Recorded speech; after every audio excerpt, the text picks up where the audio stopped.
అఖండ పుష్పాన్ గురించి వివిధ రకాలుగా క్వశ్చన్స్ రేజ్ అవుతాయి. ఎట్లా చూస్తారు? ఏమి లేదండి, వాళ్ళకున్నటువంటి ఆర్థిక కారణాల వల్ల అది పోస్ట్ మ్యాన్ అయింది. అది ఎవరు ఆపింది కాదు, ఎవరు చేసింది కాదు. కోర్టు వాళ్ళు పిల్లేసుకున్నారు, ఏదో బాకీ ఉన్నారు పోనీ సినిమాల్లో. 14 రీల్స్ వారి మీద కేసేస్తే అది ఆ పిల్లు వల్ల కోర్టు ఆఫ్ చేసిందే తప్ప ఇది ఎవరి ప్రమేయం లేదు. కొంతమంది ఏవో మాటలు మాట్లాడుతూ పలానా వాళ్ళ ప్రభావం వల్ల ఆగిపోయింది, పలానా పార్టీ ప్రభావం వల్ల ఆగిపోయింది అంటున్నారు. అదంతా వట్టి మాటలు. ఆ రెండు కంపెనీలకు ఉన్న ఆర్థిక లావాదేవీల వల్ల ఆగిపోయిందే తప్ప అఖండ 2 మామూలుగా ఎవరో ఆఫ్ చేస్తే ఆగింది కాదు.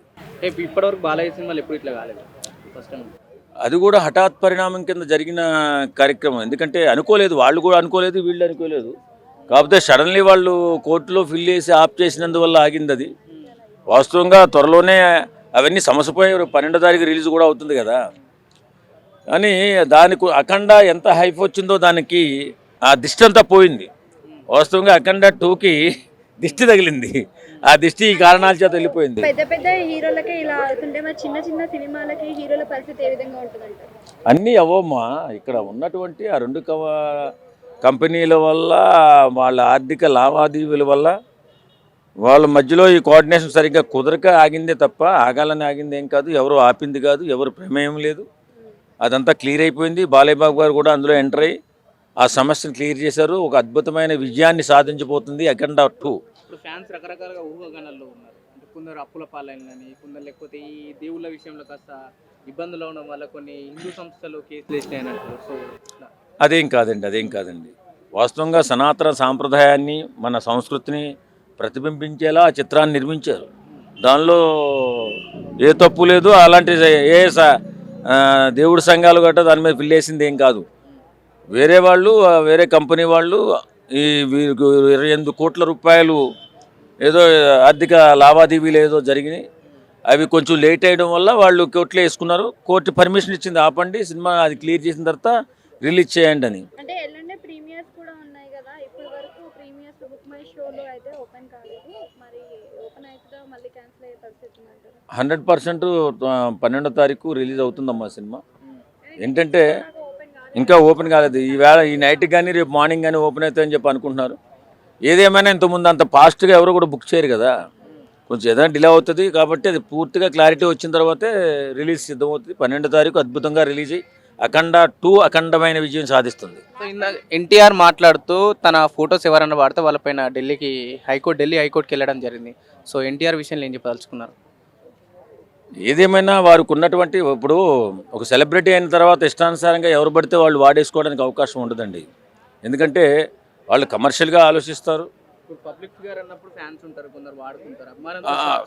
నువ్వు ఇంటి దగ్గర పెట్టుకో, షాపులో పెట్టుకో, అంతే తప్ప ఏ వ్యాపార ప్రకటనలు అది వాడడానికి లేదండి. అలా పెట్టడానికి లేదు. వాస్తవంగా మన రూల్స్ ప్రకారం అలా పెట్టడానికి లేదు. కాబట్టి ఈవేళ ఎన్టీఆర్ గారు వేసినటువంటి కోర్టులో ఆ ఫిల్ వల్ల అవతల వ్యక్తి ఎవరైనా వ్యాపారానికి సంబంధించిన ప్రకటన ఏదైనా చేసుకుంటే అది ఇబ్బంది. అది ఎలాగ చేయనివ్వరు. Thank you. ఏంటి అఖండ 2 రిలీజ్ అవుతుందా లేదా? December 12th అని ఒక డేట్ అయితే ఇచ్చారు. అఖండ మీరు చెప్తున్నారు కానీ భయ్యా, అఖండ అనవసరంగా ఆపారు భయ్యా. 12వ తారీఖు రిలీజ్ అవుతుంది కాబట్టి తెలియట్లేదు. అది మీరు దీన్ని చాలా ఖండించాలి. ఎందుకంటే అఖండ చూసాం, చాలా బాగుంది. అఖండ 2 కూడా ప్రీ రిలీజ్ చూసాం. అయితే ఏమైందంటే దాంట్లో గూస్ బంప్స్ వచ్చినాయి. సోలాలు తిప్పుతుంటే మనకి ఏదో సోలం వచ్చి మనకు తగులుతున్నట్టు ఉంది. అంత సోలాలు తగిలిన దాన్ని మనోడు ఆపేశాడు. నాకు గుచ్చుకున్నట్టు ఉంది. అంత ఫోర్స్గా తిప్పాడు మనోడు. తీరా చూస్తే ఆపేశారు. ఏంటంటే రోమాలు ఎక్కబడి చేసినాయి, పైన కింద తేడా లేదు, ఎరగ తీసేసినాయి అన్నమాట. మామూలుగా కాదు, సోలం దింపేశారు. కాకపోతే ఇప్పుడు 12వ తారీఖు అన్నారు. 12వ తారీఖు కూడా రిలీజ్ అవుతుందో లేదో తెలీదు. బాలయ్య బాబుకి ఇది పెద్ద దెబ్బ. కాకపోతే ఆయన దృష్టిలో పెట్టుకున్నాడంటే ఎవరికొకరు దెబ్బ వేస్తాడు. ఆయన తొడగొడతాడు, మళ్ళీ వెనక్కి వెళ్ళిపోతాయి అన్నీ. ఇది ఈ విధంగా మనం దీన్ని వెనక్కి వెళ్తామంటే ఏదైనా వెళ్ళిపోద్ది ఆయన దెబ్బకే. వెనక్కి వెళ్ళింది అనుకున్నారు కానీ ఆయన ఆపారు, ఎవరు ఆపారని తెలుస్తలేదు. ఆయన సరిగ్గా తెలిస్తే ఉంటుంది, తేడా ఉండదు అన్నమాట. మళ్ళీ తొడగొడతాడు ఆయన, ఏదైనా కొట్టేస్తాడు ఆయన. కానీ నిక్కబుడి చేసేది ఏమంటే రోమాల పైన కింద తేడా లేదు. ఈ 12 కూడా రిలీజ్ అవ్వకపోతే మటుకు ఉంటుంది వేరేగా. ట్రైలర్ మటుకు అసలు మామూలుగా లేదు.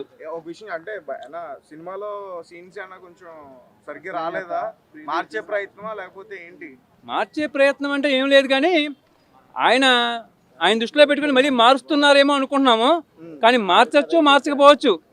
ఈ బాలయ్య దృష్టిలో పెట్టుకుని మరి ఒక్కొక్కరు ఏం చేస్తున్నారో తెలియదు. మరి ఆయన తేడా సింగ్ అంటారు, కానీ ఇది తేడా ఏంటనేది ఈ 12కి రిలీజ్ అవ్వకపోతే అసలేం తేడా సింగ్ ఏంటో బాలయ్య బాబు దగ్గర నుంచి వస్తారు అందరూ.